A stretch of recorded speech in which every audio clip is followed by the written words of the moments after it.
One of the issues facing the Biden administration is the student debt crisis. There are a wide range of views about what should be done with federal student debt, and while this is a worthwhile issue for the administration to address, the implications of the approach must be carefully considered. In the next few minutes, I would like to provide some background on the issue and discuss some of the policy alternatives and their implications. While the focus of my discussion is on student debt, it's important to keep in mind that the policy decisions the administration makes in regard to student debt have implications for a much bigger issue, the federal deficit, which is now in excess of $25 trillion. This is a more complex issue, but it will eventually have a significant impact on the quality of life for all U.S. citizens, and in particular, the same individuals that are primarily affected by the student debt crisis, the younger American population. So how big is the student debt problem? The amount of student loan debt backed by the federal government is somewhere between $1.5 and $1.6 trillion. In addition, there's $119 billion of student debt issued by private sources that is not guaranteed by the federal government. Student debt is the second largest component of consumer debt in the United States after mortgages, but bigger than credit card debt. About 43 million Americans, or 1/6 of the population, over age 18 carry federal student debt. 1/3 of adults aged 25 to 35 have a student loan. The average amount of student debt is about $32,000, but that number is skewed by borrowers with over $100,000 in debt. Only 6% of borrowers owe more than $100,000, but these individuals account for 1/3 of all debt. About 30% of undergraduates graduate without debt, and 18% of borrowers owe less than $5,000, but that only accounts for 1% of the debt outstanding. The issue with the amount of student debt is that not much of it is being paid back. Statistics on the amount of debt that is in default vary, but no matter how you look at it, the amount of federal student debt in default is well over 10%, with some estimates indicating that 20% of student loans are in default. The school and degree chosen significantly impact an individual's ability to repay the student loans taken. According to the Brookings Institute, the highest default rates are among students who attended for-profit institutions. Specifically, they know that the default rate for undergrads who went to for-profit schools was 41% for 2-year programs and 33% for 4-year programs. Not surprisingly, borrowers who never completed a degree also have a difficult time paying off their debt.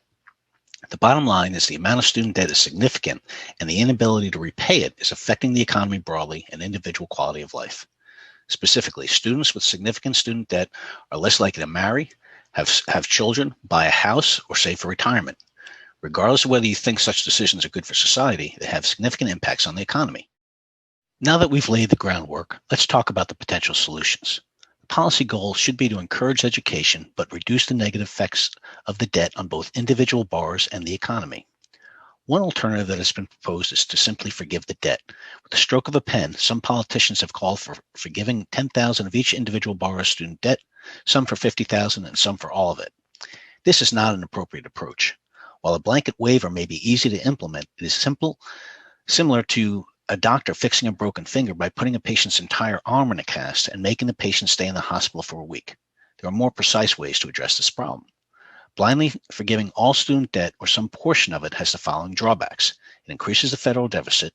It will likely disproportionately benefit high-income professionals that have graduate degrees, and will provide relief inappropriately to individuals who are able to pay off their loans. The biggest issue is one of fairness. Many families save for years to send their children to college within their means. The only thing that may be more burdensome on a parent's financial position than taking on college loan debt is sacrificing for 20 years while their children are growing up to avoid having to borrow in the first place. During the Democratic primaries in 2020, Elizabeth Warren, among other candidates, called for forgiving all student loans. In fact, if elected, Senator Warren said she would take this step on day one of her presidency. After one of the candidate debates, a father famously asked Senator Warren that after she forgave all that student debt, what would she do for him? He explained that he put his daughter through college without debt, took an extra job to save, and that his daughter worked while attending college. Meanwhile, his neighbor took vacations, bought new cars, and took on student debt to pay for college. Now, his neighbor's loan would be forgiven, with the implication being that individuals who were prudent and made sacrifices would be made to look like chumps. Not sure if Senator Warren was prepared for that question, because her answer to the father that he would get nothing is inconsistent with her objective of being a champion for hardworking middle-class families. When asked about it afterwards, Senator Warren justified her response by comparing it to Social Security, saying we had to start Social Security somewhere, and it may not have been fair to individuals who didn't get it previously. Unfortunately, that comparison is not valid. Forgiving student debt en masse without any criteria is more akin to rewarding individuals who don't pay their taxes and saying to them, don't worry about it. The folks who do pay their taxes can just pay a little bit more. It would create a moral hazard by indicating the cost of an individual's bad decisions will be borne by somebody else. This breeds irresponsibility. So arguably, the most important criteria is that a policy approach should be fair. Fair to those parents and students who save for college, fair to those who worked hard and made sacrifices to pay off their student debt, and fair to those who chose a career path that did not require a college education. If you made a bad decision, the government is not responsible to bail you out. Our society needs individuals with a wide range of skills and interests, but incurring significant debt to obtain a degree in a profession that does not pay well is simply not a good investment. Fortunately, there are a number of other alternatives that can be taken that would provide meaningful relief to those in debt.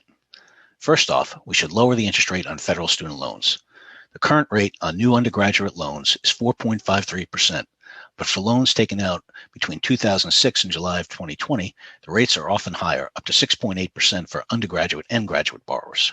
Contrast this with the current interest rate the government pays, 0.1% on U.S. savings bonds, 0.14% on 2-year treasuries, and 1.8% on 30-year treasuries. The interest rate for new and existing student loans could easily be reduced or converted to a variable rate tied to the 2-year treasury rate. Given that the rates that the government is currently paying for new debt, this is reasonable. The government could also cap the amount of interest that can be accrued and capitalized on any federal student loan. In other words, if you have student loans and defer payment, the amount of interest that accrues should be limited. For example, if you borrow $10,000 and defer payments, the maximum amount of debt you should have to pay back should not exceed some reasonable amount, say 25% or $12,500. Third, we should provide a means to make it easier for borrowers to pay off student loans. Various income-based payments which tie the required payment to the borrower's discretionary income exist today, but these plans can be expanded. In addition, we should make it easier for debt holders to qualify for these plans. Another alternative is to provide incentives such as tax breaks to companies that help their employees pay off federal student debt. These programs can be designed in a variety of ways with the objective of providing a financial incentive to companies that help employees pay off their student debts. For example, one approach would be to incent employees to make matching contributions of student loan payments in lieu of similar payments to a 401k retirement plan. Helping new employees pay off their student loans quickly will result in long-term benefits to those employees and could be an attractive recruitment tool.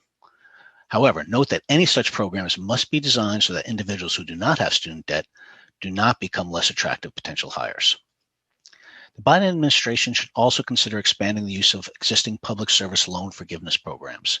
These programs forgive student loan amounts for individuals who make a minimum number of consecutive loan payments and provide service for a specified number of years.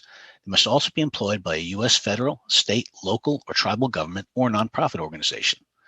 Making these programs easier to qualify for and more accessible to borrowers would be helpful. Perhaps such programs could be expanded for other positions deemed to be in need. For example, nurses or private school teachers. In addition to addressing the current student debt issues, the administration should take immediate steps to prevent the student debt problem from growing. Possible steps include limiting the amount of debt that a student can accumulate. While there are limits for undergraduate loans today, they do not seem to be very effective. Similar to regulations that were made in response to the mortgage crisis, i.e. permitting banks to lend only to borrowers who could reasonably repay the loan, the government should do a better job of scrutinizing a borrower's ability to repay a loan before granting it. 2, formally evaluating and rating the success of colleges and universities on graduating students and placing them in jobs in which they can pay off their debt.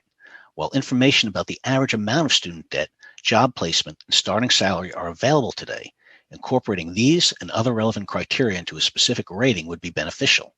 Institutions that routinely graduate students who are unable to pay off their debt should no longer be eligible for federal loans.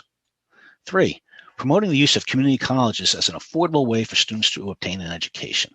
Many states have programs that allow students who earn a degree with a B average to be automatically accepted into a 4-year state university.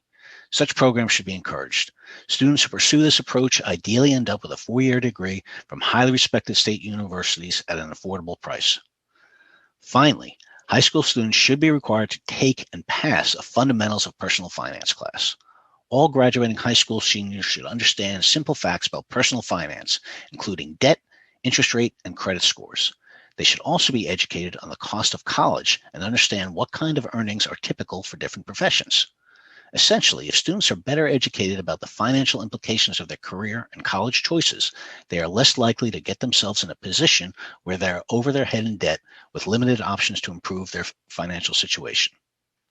One final point. It is a difficult time for colleges and universities.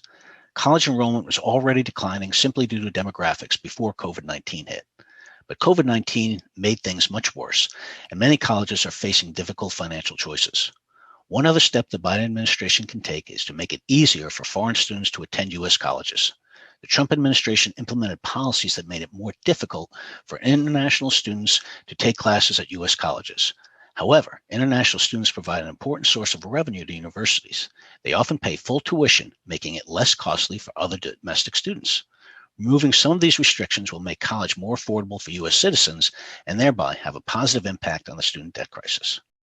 In sum, education is a good thing, and we should implement policies that provide opportunities for an affordable education to all. Providing relief to individuals who are over their heads in debt will have positive economic impacts. However, we must treat everyone fairly.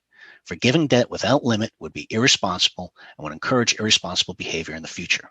There are numerous alternatives that can be implemented at a reasonable cost and that will not trigger the moral hazard of relieving individuals from the bad decisions they made.